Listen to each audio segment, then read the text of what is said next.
오늘 우리에게 주시는 하나님의 말씀은 열왕기상 19장 1절에서 8절까지 말씀입니다. 구약성경 549페이지에 있습니다. 열왕기상 19장 1절에서 8절까지 말씀입니다. 한 목소리로 같이 읽습니다.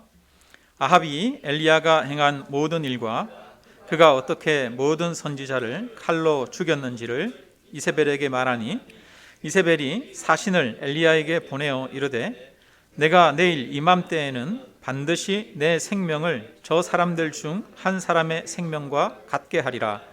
그렇게 하지 아니하면 신들이 내게 벌 위에 벌을 내림이 마땅하니라 한지라. 그가 이 형편을 보고 일어나 자기의 생명을 위해 도망하여 유다에 속한 브엘세바에 이르러 자기의 사환을 그곳에 머물게 하고 자기 자신은 광야로 들어가 하룻길쯤 가서 한 로뎀나무 아래에 앉아서 자기가 죽기를 원하여 이르되 여호와여 넉넉하오니 지금 내 생명을 거두시옵소서. 나는 내 조상들보다 낫지 못하나이다 하고 로뎀나무 아래에 누워 자더니 천사가 그를 어루만지며 그에게 이르되 일어나서 먹으라 하는지라. 본즉 머리맡에 숯불에 구운 떡과 한 병 물이 있더라. 이에 먹고 마시고 다시 누웠더니 여호와의 천사가 또다시 와서 어루만지며 이르되 일어나 먹으라. 내가 갈 길을 다 가지 못할까 하노라 하는지라. 이에 일어나 먹고 마시고 그 음식물에 힘을 의지하여 40주 40야를 가서 하나님의 산 호렙에 이르니라. 아멘. 우리가 살아가다 보면 낙심할 때가 있습니다.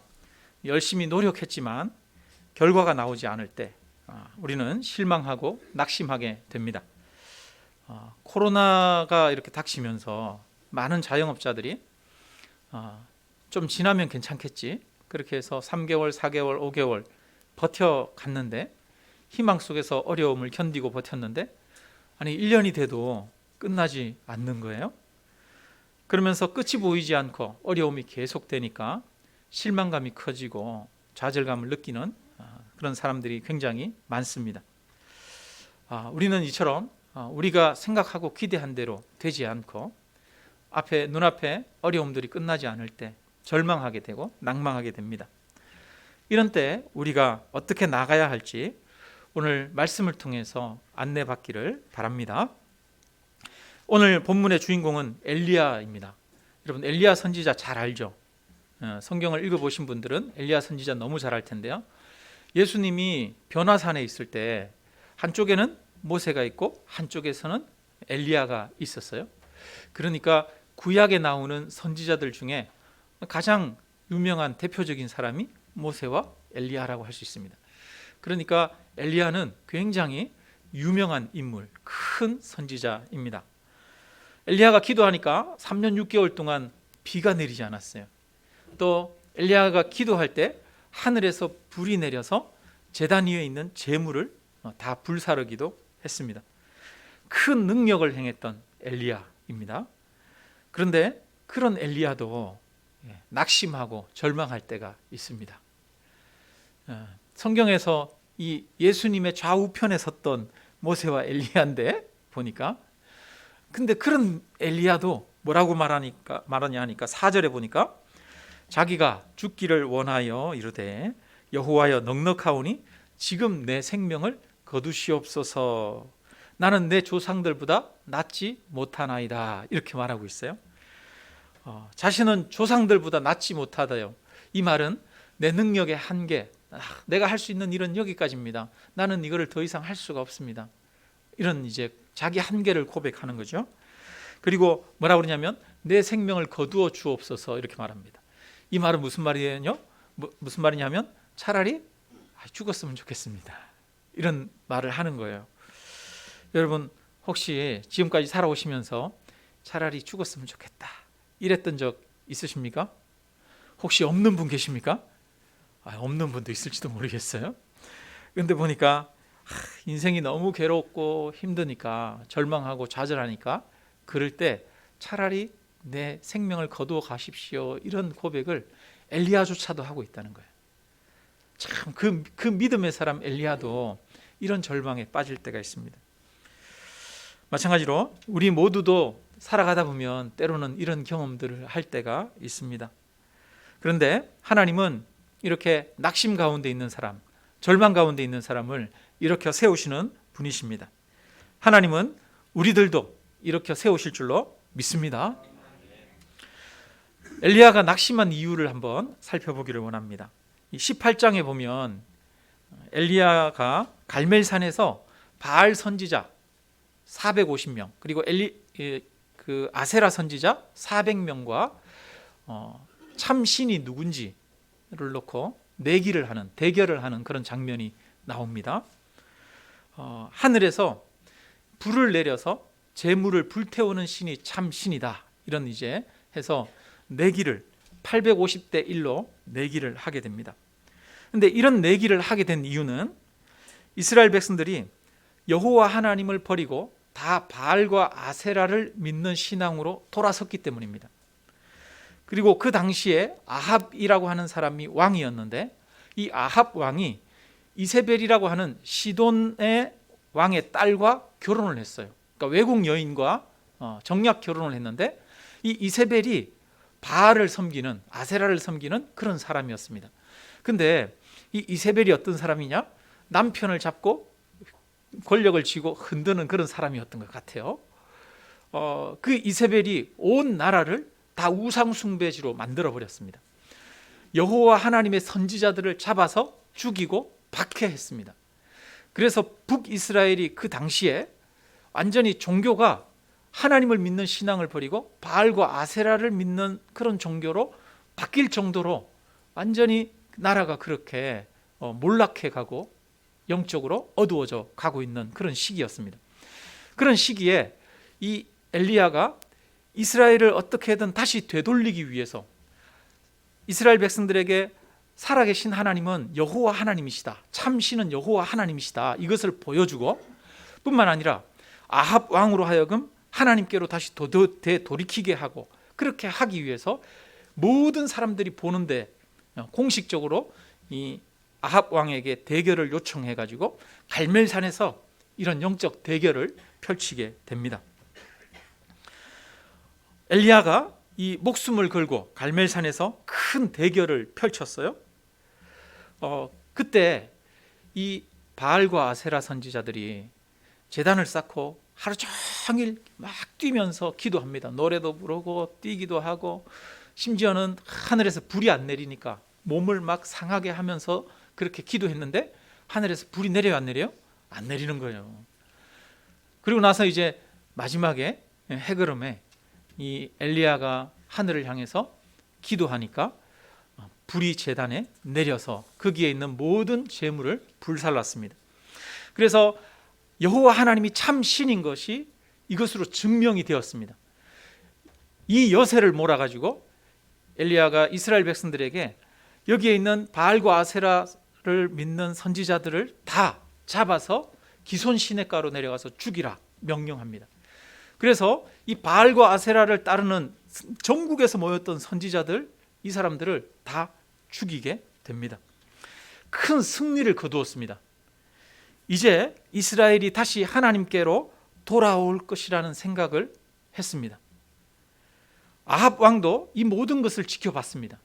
그러니까 아합 왕도 좀 바뀔 것이다, 변할 것이다, 이런 기대를 했습니다.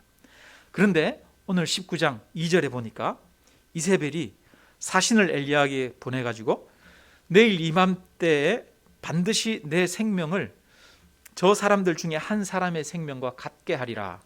이세벨이 내일 이맘때까지는 너를 내가 반드시 죽이겠다, 이 이야기를 하고 있는 거예요. 이세벨의 기세가 하나도 꺾이지 않았어요. 갈멜살 사건 이후에 아합 왕이 바뀌고, 또 이세벨의 폭정 아래에서 신음하고 있는 개혁 세력들이 있었을 거 아니에요. 그 사람들이 좀 들고 일어나서 정권도 바꾸고 이세벨을 몰아내고, 그렇게 해서 온 나라에 새로운 혁신적인 분위기가 일어날 것을 기대했을 겁니다. 그런데 아무도 이세벨의 그 스슬푸른 칼날 앞에서 꿈쩍하지 않는 거예요. 꼼짝 못하고 그냥 그대로 다 눌려 있는 거예요. 여전히 이 아합 왕과 이세벨의 권력은 강력해 보이고 변화가 없습니다. 엘리야는 그 가운데에서 계란으로 바위를 치는 것 같은 그런 느낌을 가졌을 것 같아요. 여러분, 혹시 우리 어르신들은 그런 영화 잘 안 보시죠? SF 영화 막 슈퍼맨 나오고 막 영웅들이 나오는 이런 영화 잘 안 보시죠? 그런데 그런 영화들 이렇게 보면 그런 거 있잖아요. 어떤 그 괴물 같은 것들이 있어요. 괴물 같은 것들이 딱 있는데 그 괴물을 향해서 온갖 폭탄을 다 쏟아붓습니다. 마지막까지 다 동원해서 모든 힘을 동원해서 폭탄을 쏟아부었는데 연기가 자욱해요. 그래서 이제 죽었겠지. 그런데 그 다음에 어때요? 연기가 싹 그치고 나니까 하나도 다치지 않았네? 상처 하나 못 입혔네? 이런 모습 영화 속에서 볼 때가 있죠. 여러분, 이게 마치 계란으로 바위치기 아닙니까? 그런 모습을 볼 때 내가 모든 힘을 다 동원해서 싸웠는데 하나도 변한 게 없어요. 그럴 때 사람은 절망하고 좌절하게 됩니다. 아마 이 엘리야 선지자도 그랬던 것 같아요. 야, 내가 이렇게 몸부림쳐봐야 아무 소용이 없구나. 내가 바알을 믿는 사람들, 아세라 믿는 사람들, 이 사람들 처단하면 뭐 하느냐? 이스라엘 백성들에게 하나님의 권능을 나타내 보여주면 뭐 하느냐? 하나도 변하지 않는 걸, 달라지지 않는 걸. 아마 그래서 엘리야는 큰 절망감을 느꼈던 것 같습니다. 지금 여러분 미얀마에 보면, 이 동남아시아의 미얀마라고 하는 나라, 저는 가본 적 없지만 뉴스에서 연일 이렇게 방송에 나오고 있습니다. 미얀마가 지금 그 군인들이 탱크를 몰고 총칼을 들고 정권을 장악했어요. 그래서 시민들이 민주화를 요구하면서 많은 시위를 하고 있습니다. 근데 시민들이 막 들불처럼 일어나니까 이 군부에서 총을 쏘아서 진압하기 시작했어요. 그래서 지금 700명 이상이 사람이 죽었다고 합니다. 심지어는 조그마한 아이들에게도 총을 겨누고 쏘고 그렇게 해서 많은 희생자가 발생하고 있어요. 처음에는 이 미얀마 시민들이 자기들이 막 사람들이 막 들불처럼 다 들고 일어나니까 이 군부가 물러갈 거라고 생각을 했겠죠. 또 주변의 나라들이 지지 성명을 발표했습니다. 미국에서도 군부에 대해서 반대하는 성명을 발표했고, 우리나라도 더 이상 이 미얀마에게 무기나 아니면 체류탄이나 이런 것들을 수출하지 않겠다고 그런 발표를 했어요. 그러니까 외부에서 여러 나라들이 지지 성명을 발표하니까 이 미얀마 사람들이 아마 그걸로 힘을 얻었을 것 같습니다. 근데 그렇게 하면 뭐해요? 실제로 외부에서 돕는 사람들은 아무도 없어요. 유엔군이 파견될 수 있는 것도 아닙니다. 중국이랑 러시아가 반대하니까 유엔의 군인을 군대를 파견하는 것은 만장일치제라고 합니다. 한 나라라도 반대하면 안 되는데 러시아와 중국이 반대를 해서 미얀마에 군인을 파견할 수 없어요. 유엔이 평화유지군을 파견할 수 없습니다. 그러니까 미얀마 입장에서는 점점 더 군부는 끊임없이 총칼을 들이대면서 사람들을 죽이고 있어요. 박해하고 있어요. 민주 인사들을 잡아서 가두고 고문하고 핍박하고 있습니다. 그러다 보니까 이제는 도심에서 일어나던 그런 시위들이 점점 외곽으로 밀려나고 외곽에서 일어나던 그런 시위들도 잦아들고 있다고 합니다. 그 미얀마에 있는 사람들이 느끼는 느낌이 어떨까요? 감정들이. 야, 우리가 이렇게 수많은 사람들의 희생을 하고 피를 흘렸지만 총칼 앞에서 아무것도 할 수 없구나. 우리가 저들을 이길 수 없구나. 이런 절망감들이 그들에게 밀려오지 않겠습니까? 아마 엘리야도 그런 절망감이었을 것 같아요. 여러분, 엘리야가 지금 싸운 것은 단순히 바알 선지자, 아세라 선지자와 싸운 게 아닙니다. 그 당시에 국가 체제와 싸운 거예요. 그러니까 아합 왕과 이세벨이 가지고 있는 든든한 권력 기반과 또 그들이 가지고 있는 종교 세력과 싸운 거죠. 그것을 홀로 싸운 거예요. 그런데 이 한번 기도 전쟁에서 능력 대결에서 싸워 이겼다고 해서 그 나라를 바꿀 수 있거나 변화시킬 수 있는 게 아니었어요. 그러다 보니까 이 엘리야도 해서도 안 되는구나, 해서 안 되는구나, 어쩔 수 없구나, 이런 이제 그런 절망을 느꼈겠죠. 엘리야가 느낀 이 절망감은 다른 절망감보다 더 컸을 것 같습니다. 왜냐하면 이 어떤 옛날에 우리나라도 보면 민주화 시위를 하던 그런 시대가 있었지 않습니까? 그런 시대에 같이 싸우던 사람들, 동지가 있는 게 굉장히 중요했어요. 그래서 운동가요들 중에 보면 동지가 이런 것들이 참 많습니다. 우리 함께 손을 잡고 가자 그러면서 서로가 서로를 지지해주고 또 서로가 서로를 격려해주면서 그렇게 함께 나갔거든요. 근데 지금 엘리야는 뭐라고 그러냐면 나만 남았습니다 이렇게 얘기를 하고 있어요. 850대 1로 한 국가 전체와 싸운 거예요. 여러분, 이 싸움은 싸우면 안 되는 싸움이지 않습니까? 이런 싸움을 하고 나라가 바뀔 거라고 생각했는데 변화되지 않는 거예요. 그래서 엘리야가 지금 이제 너무 지쳐서 도망을 갔습니다. 원래 북쪽 이스라엘에서 사역을 했던 사람인데 남쪽 유다의 가장 남쪽 브엘세바까지 가서 거기서 자기 종을 버려두고 혼자서 이 광야로 들어갑니다. 하루길쯤 들어가서 광야로 수십 킬로 걸어 들어가서 거기에 작은 나무, 로뎀나무라고 하는데요. 로뎀나무는 작은 덤불 같은 그런 나무래요. 큰 나무가 아니라 뭐 요 정도 되는 이런 나무겠죠. 이런 나무 그늘 아래에서 햇볕이 너무 뜨거우니까 50도 막 이렇게 올라가는 데다가 주변에는 아무것도 없어요. 먹을 것도 없고 그냥 집도 없고 황량합니다. 풀도 별로 없고 그런 황량한 들판에 혼자 가가지고 이제 나무 그늘 밑에서 지쳐서 쓰러져 있는 거예요. 왜 거기까지 갔을까요? 엘리야가 아유 이제 나는 살아서 뭐 하냐 이런 생각이 든 거죠.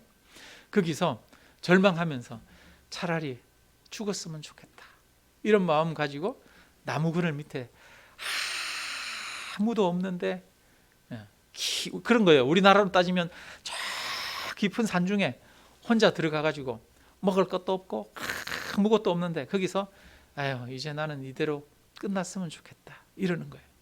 지금 엘리야가 지금 그러고 있어요. 그러고 있습니다. 근데 그 몸도 마음도 지쳐 있는데 이때 하나님이 그에게 천사를 보내셔서 그를 어루만져 주시고 계신다 이렇게 말하고 있습니다. 구약의 신학자들은 이 천사를 구약에 나타난 예수님으로 그렇게 이해하기도 합니다. 누워서 이제 죽기만을 구하고 누워 있는데 하나님이 그를 어루만져 주십니다. 여러분, 그를 어루만져 주실 때 그 모습을 한번 상상해 보십시오. 여러분이 사랑하는 자녀들이 있는데 자녀들이 지금 절망하고 아파하고 실망하고 있어요. 그럴 때 어떻게 하십니까? 옆에 가서 이렇게 안아주면서 쓰다듬어 주면서, 아니면 누워서 자고 있으면 그 머리맡에서 그 얼굴을 닦아주고 머릿결을 만져주면서 다독여주고 그렇게 하지 않겠습니까? 지금 천사가, 지금 주님이 엘리야에게 와서 그렇게 엘리야를 만져주고 쓰다듬어 주면서 그에게 새 힘을 복두도 주고 있습니다. 그리고 또 일어나서 먹으라 그러면서 숯불에 구운 떡과 물병을 갖다 주었습니다. 이렇게 해서 그것을 먹고 또 잠들었는데 또 천사가 와서 그를 어루만져 줍니다. 어루만져 주고 또 먹을 것을 주고 그렇게 했습니다. 엘리야는 지금 너무 지쳐 있어요. 육체적으로도 정신적으로도 지쳐 있습니다. 사람이 아주 지치고 힘들 때는 쉬는 것이 필요할 때가 있습니다. 우리는 육체를 가지고 있는 사람이기 때문에 때로는 쉼이 필요합니다. 그럴 때 우리가 이 육체가 힘들어지면 마음도 힘들어지고 또 영적으로도 힘들어지는 경우가 있어요. 그래서 육체의 필요를 채우는 것들도 필요하죠. 하나님이 그에게 떡과 또 먹을 것을 주는 것을 보게 됩니다. 여러분, 우리가 여러 가지로 지쳐 있는 성도님들이 계실 줄 압니다. 몸이 지쳐 있거나 병들어서 지쳐 있거나 아니면 또 경제적인 것이나 아니면 주변의 어떤 상황들, 물질들 때문에 지쳐 있는 성도님들에게도 이처럼 하나님의 공급하심이 있기를 주님의 이름으로 축원합니다. 교회에서 사역을 하다 보면 힘들고 지칠 때가 있어요. 그럴 때 재충전을 하고 쉼을 가질 필요가 있습니다. 저는 그래서 성도님들이 아유 저 힘들어요, 사역 좀 쉬고 싶어요 이렇게 말씀하실 때는 항상 안타까운 마음에 그래요 좀 그러면 어쩔 수 없죠, 좀 쉬셔요 이렇게 말씀드리는 편이에요. 근데 그렇게 이렇게 말씀드리면 성도님들은 가끔 그런 분들이 있어요. 내가 더 이상 안 필요한가 이렇게 생각하시는 분들이 있는 것 같아요. 사람은 이 양가 감정이 있잖아요. 쉬고 싶은 마음이 있는데 막상 또 쉬고 싶어서 쉬려고 했는데 그래 쉬라 그러면 내가 필요 없나 이런 마음이 드는, 서운한 마음이 드는 양가 감정이 있는 그런 게 사람이거든요 원래.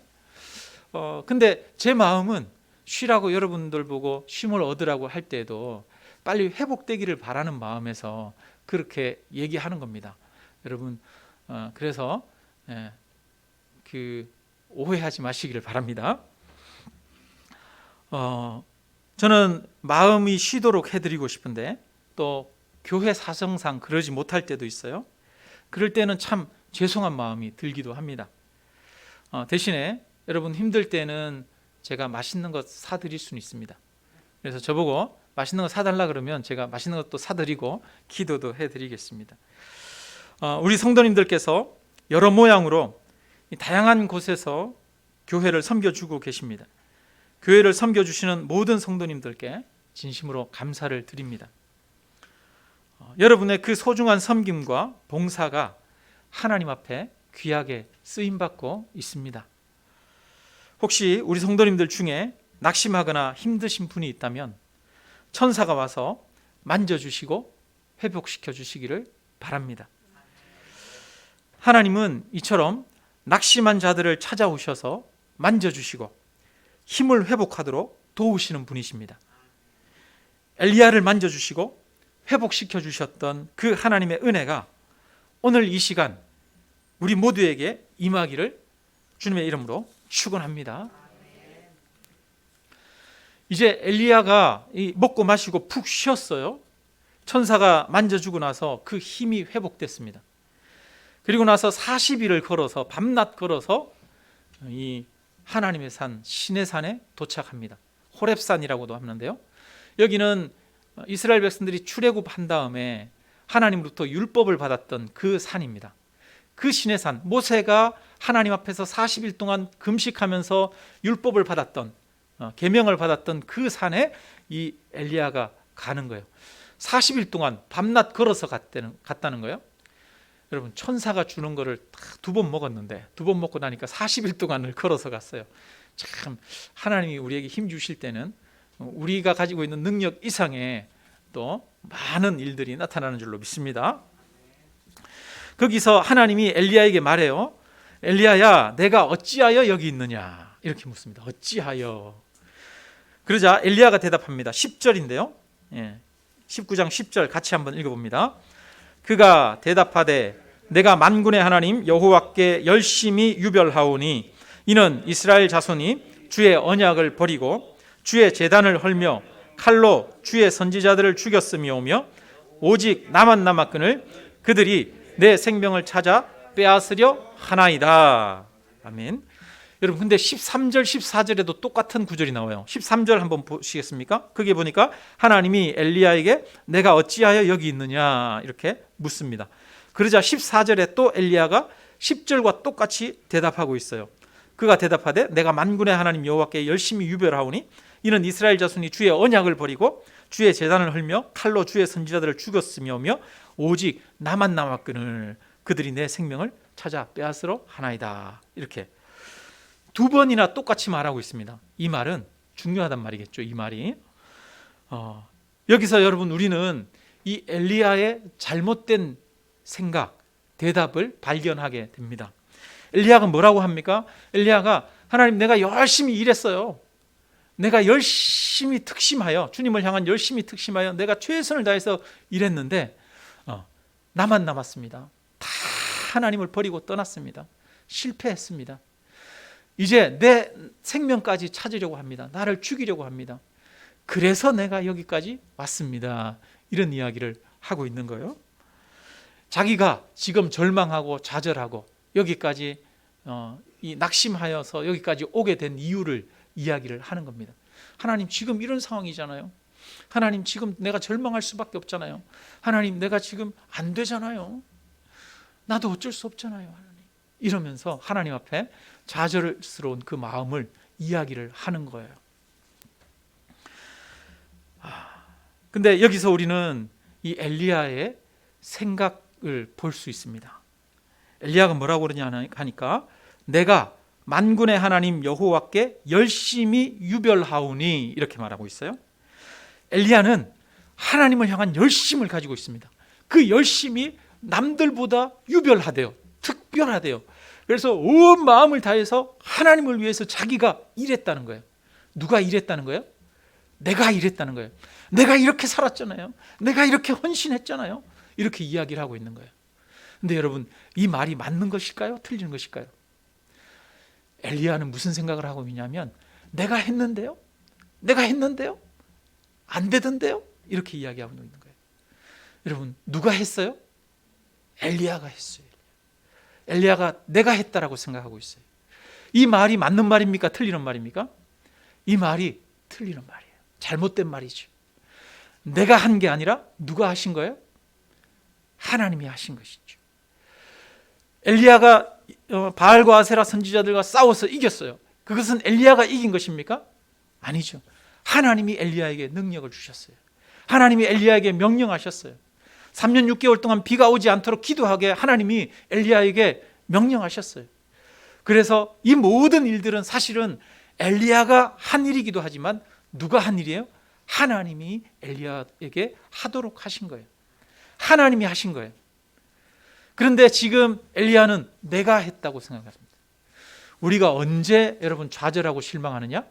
내가 했다라고 생각하면 좌절하고 실망합니다. 내 힘으로 하게 되면 좌절하고 실망하게 됩니다. 내가 교회를 이렇게 섬겼는데, 내가 이렇게 설교했는데 내 힘으로 하게 되면 내가 했는 것처럼 한 거에 비해서 사람들이 따라오지 않으면 실망하고 좌절합니다. 그런데 여러분, 내가 하는 게 아닙니다. 누가 하는 거예요? 하나님이 하는 것입니다. 우리는 하나님이 하시는 그 명령 앞에 순종하는 것뿐입니다. 나로 하게 하는 것은 하나님이십니다. 바울이 고백합니다. 뿌린 자는 나고 또 물을 준 자는 또 아볼로고, 그러나 이 모든 것을 자라게 하시는 이는 누구시다? 하나님이시다. 내가 해야 될 것은 하나님의 명령 앞에 순종해서 하는 것뿐이고, 결국 이 모든 것 가운데 역사하시는 이는 하나님이시다라고 하는 그런 고백이 있습니다. 여러분, 바라기는 우리가 하나님이 하십니다라고 하는 그 고백이 있기를 주님의 이름으로 축원합니다. 내가 하려고 하니까 무슨 생각을 하냐면 기대를 하고 있어요. 내가 이렇게 하면 이렇게 되겠지. 그러면서 그 결과에 대해서 예상하고 있습니다. 자기가 바라는 상이 있어요. 그런데 그것이 이루어지지 않았어요. 자기가 원하는 결과가 오지 않으니까 낙심하고 절망합니다. 우리가 낙심하고 절망하는 이유는 그 결과를 바라보기 때문이에요. 우리가 낙심하고 절망하는 이유는 과정에 충실하거나 그 과정에 초점을 맞추지 않고 결과만을 바라보기 때문에, 성공주의의 마음이 있기 때문에 절망하게 됩니다. 하나님 앞에서 우리에게 중요한 것은 열매가 아닙니다. 열매를 맺게 하시는 이는 누구시다? 하나님이시라고 말합니다. 자라게 하시는, 복음의 씨앗을 뿌리고 그렇게 했을 때 그 사람들이 하나님의 말씀을 받고 그 마음이 영적으로 성장하는 것은 하나님이 하시는 것이라고 합니다. 우리가 해야 될 것은 씨를 뿌리는 것이고 물을 주는 것입니다. 우리가 해야 될 것은 과정에 있는 거예요. 과정. 내가 최선을 다해서 하나님의 명령 앞에 순종하면서 걸어가면 그 결과는 나에게 달린 것이 아니라 하나님께 달려있는 겁니다. 하나님께 맡기면 됩니다.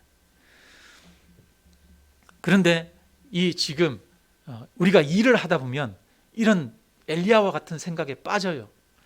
하나님이 주시는 힘으로 했는데 내가 했다라고 하는 마음에 빠지고 그 결과만을 생각하는 그런 마음에 빠집니다. 그럴 때 다시 우리가 하나님이 주인이심을 고백하게 되고 결과가 아니라 하나님 앞에 순종하는 것을 목적으로 그렇게 바라보고 나아가기를 주님의 이름으로 축원합니다. 이렇게 결과주의로 생각하니까 성공했느냐? 이 내가 원하는 대로 되었느냐 안 되었느냐만 생각하니까 그 다음에 뭐가 오느냐 하면 자신의 무능력함을 깨닫게 됩니다. 내가 이렇게 했는데 결과가 나오지 않아요. 그러니까 나는 조상들보다 낫지 못한 아이다. 나는 이런 거를 할 수 없는 자입니다. 나는 쓸모없는 자입니다. 이런 생각이 오는 거예요. 그러나 하나님의 생각은 우리의 생각과 다르고 하나님의 계획은 우리의 계획보다 훨씬 정확하고 놀랍습니다. 하나님은 시내 산에서 이 엘리야에게 오셔서 그를 만나 주십니다. 그리고 그에게 새로운 명령을 주시는데요. 다메섹에서 하사엘에게 기름을 부으라고 합니다. 다메섹의 왕을 이제 하사엘을 왕으로 삼겠다. 하나님이 가르쳐 주시고 그에게 기름 부으라 하고, 지금 이 이스라엘의 왕이 누구냐면 아합 왕이거든요.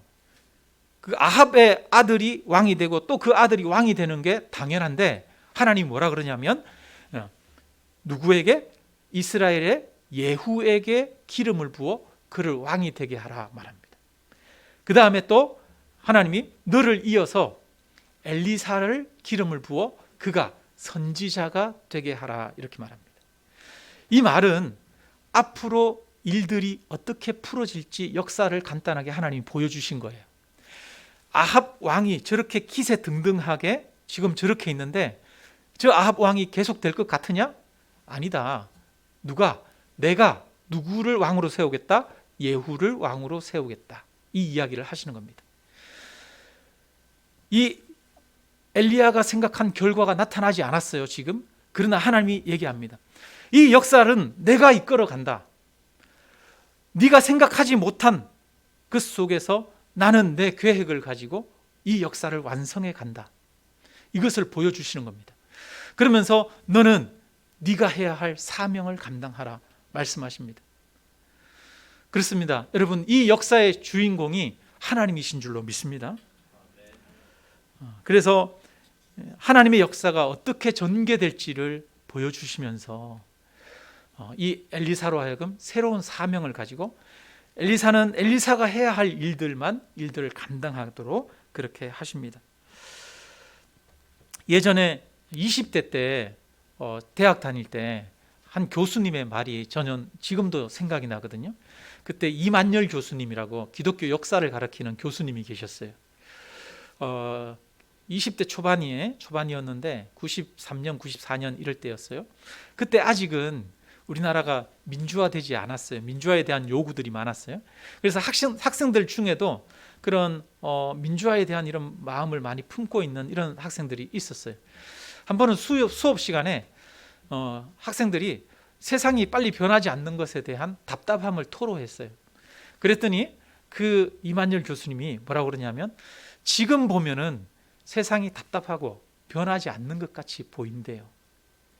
그런데 인생을 살아보니까 10년, 20년 지나고 보니까 세상이 변해져 있더라는 거예요. 10년, 20년, 30년 지나고 보니까 우리가 생각하는 것보다 더 많이 세상은 변하더라는 겁니다. 여러분, 그렇습니다. 지금 내 앞에 있는 문제들 때문에 우리는 절망하고 그것이 바뀌지 않을 것 같고 변화되지 않을 것 같지만 여러분, 하나님은 그 가운데에서도 일하고 계십니다. 그래서 하나님은 변화를 가져오시고 일으키시는 줄 믿습니다. 우리가 보면은 여러분, 향남 아름다운 교회가 지금 2년째 변화가 없는 것 같아요. 코로나가 오면서 코로나로 인해서 모든 게 멈추어져 있는 것처럼 느껴집니다. 답답하기도 합니다. 그러나 이 가운데에서도 하나님은 일하고 계신 줄로 믿습니다. 여러분, 우리가 나라를 보면 지금 얼마나 답답하고 힘듭니까? 코로나 때문에 어렵고 나라가 여러 가지로 분열되어 있고 혼탁하고 그렇습니다. 나라가 왜 이런가 이런 절망감도 들지만 여러분, 그 가운데에서 하나님은 지금도 일하고 계십니다. 하나님이 역사의 주인공이십니다. 이것을 믿으시기를 주님의 이름으로 축원합니다. 우리 개인의 삶도 마찬가지입니다. 지금 내가 느끼기에는 실패 같고 또 그건 내가 실패 같은데 그건 내가 정한 기준이지 하나님이 정한 기준은 아닙니다. 하나님의 계획은 또 다른 계획이 있으십니다. 그것을 믿으시기를 주님의 이름으로 축원합니다. 우리가 생각할 때는 이 땅이 빨리 복음화되어서 변화되기를 기대하는 마음이 있어요. 그런데 세상은 보니까 점점 더 혼탁해져 가고 어두워져 가고 있습니다. 언제 이 세상에 그리스도를 아는 지식이 충만해지고, 그래서 하나님으로 인해서 이 땅이 아름다운 세상으로 변화되고 새롭게 되어질까, 우리는 그것을 생각할 때마다 때로는 좌절되고 절망됩니다. 언제 남과 북의 분단이 해결되어서 저 북한 땅에 하나님의 복음이 증거되어질까 생각할 때, 여러분, 우리가 그것을 놓고, 저는 20대 때도 그런 기도를 해왔거든요. 하나님, 이 땅이 통일이 되어서 복음이 자유롭게 저 북한에 들어가게 해주십시오. 그런 기도를 해왔는데, 여러분, 여전히 지금 50대가 가까워지는데도 아직도 변화되지 않고 있어요. 여러분, 우리가 볼 때 이 세상은 얼마나 변화되지 않을 것처럼 보입니까? 하나님의 나라가 이 땅 가운데 온전히 이루어지지 않을 것처럼 느껴집니다. 그러나 여러분, 하나님의 나라가 이 땅 가운데 우리가 모르는 사이에 자라고 있고 성장하고 있는 줄로 믿습니다. 1949년도에 중국의 기독교인들이 420만 명 정도였답니다. 420만 명. 그렇게 많지 않죠. 공산 정권이 들어와서 중국에서 교회들을 박해하고 문을 닫게 하고 핍박하기 시작했습니다. 그리고 나서 지금 약 60, 70년이 흘렀어요. 근데 지금 중국에 교회가 사라진 줄 아십니까? 아닙니다. 교회가 엄청나게 성장하고 발전했어요. 지금 중국의 기독교인 수가 약 1억 명이 된다고 합니다. 1949년에 70년 전에 그 땅에 420만의 기독교인이 있었는데, 박해 가운데 교회가 사라질 줄로 알았는데 오히려 성도들이 1억 명이 넘는다는 거예요, 중국에.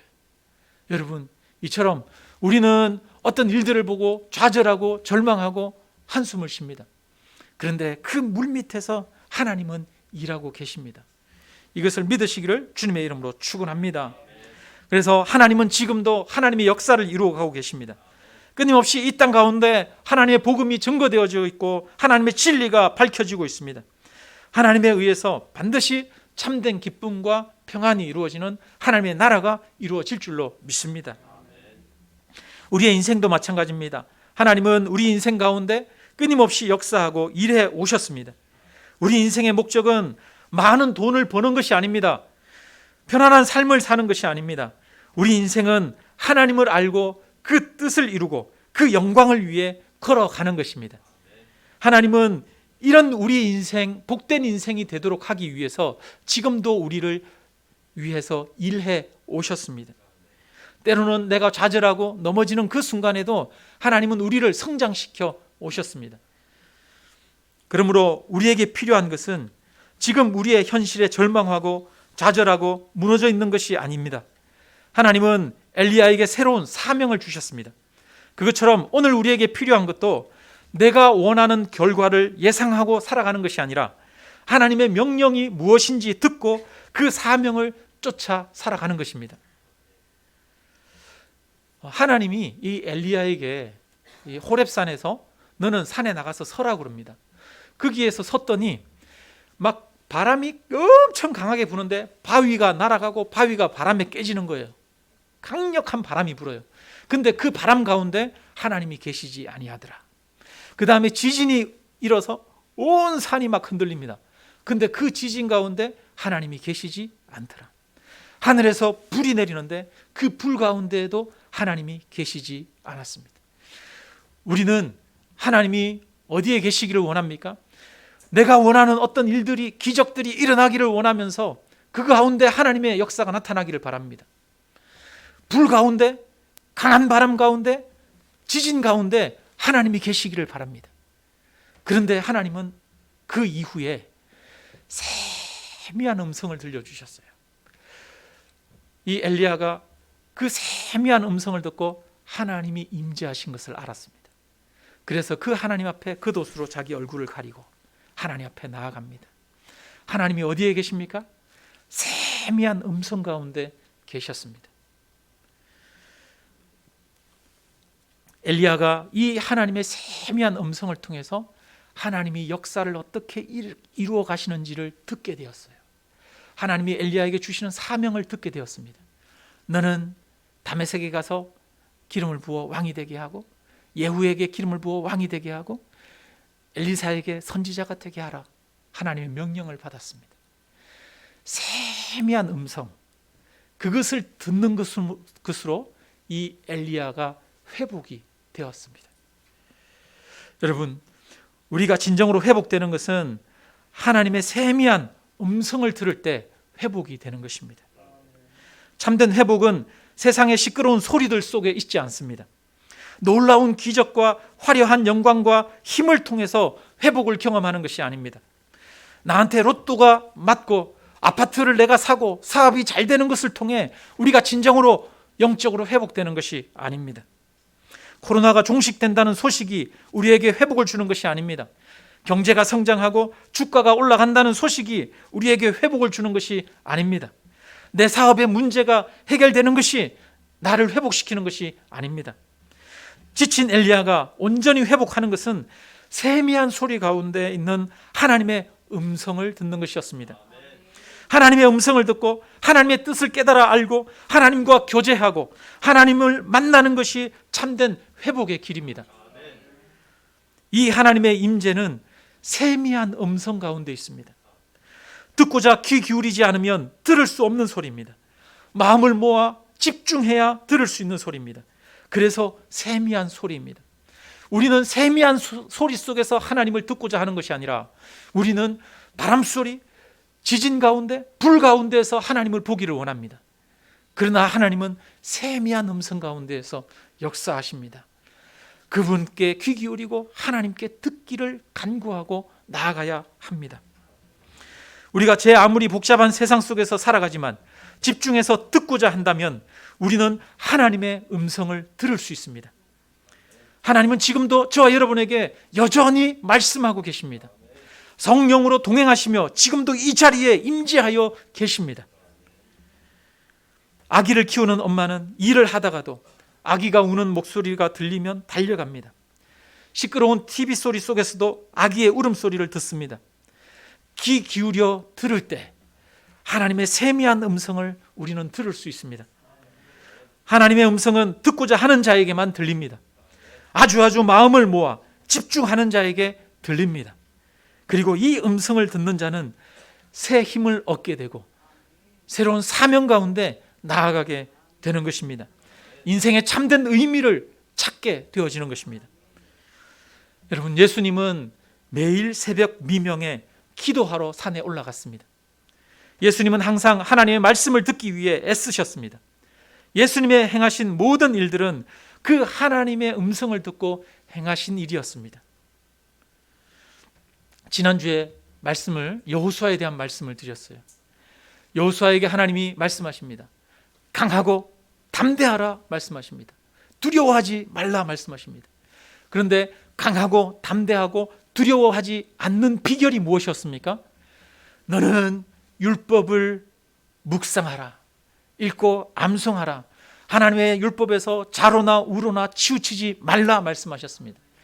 하나님의 음성을 듣는 것에서 두려워하지 않고 담대하고 강한 마음이 나오는 것입니다. 마찬가지로 낙심한 영혼들이 회복되는 비결은 무엇입니까? 그것은 하나님의 음성에 있습니다. 세미한 하나님의 음성을 우리가 들어야 할 줄로 믿습니다. 우리도 세미한 하나님의 음성에 귀 기울이는 자가 되기를 바랍니다. 성경의 말씀을 들어야 합니다. 기도의 골방으로 나아가 하나님의 음성을 들어야 합니다. 오늘날 우리 모든 성도님들이 해야 할 것은 우리의 사업이 형통하는 것이 아니라 우리가 하나님의 음성을 듣는 것에 있습니다. 세미한 하나님의 음성을 듣는 것만이 우리의 힘이 되고 능력이 될 것입니다. 말씀을 마칩니다.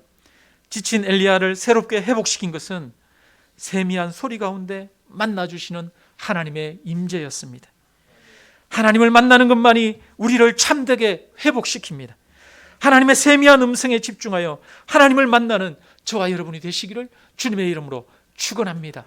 그 하나님께서 오늘도 우리 자리에 함께 계시며 이 자리에 성령으로 함께 하셔서 우리 가운데 말씀하고 계심을 믿으시기를 주님의 이름으로 축원합니다.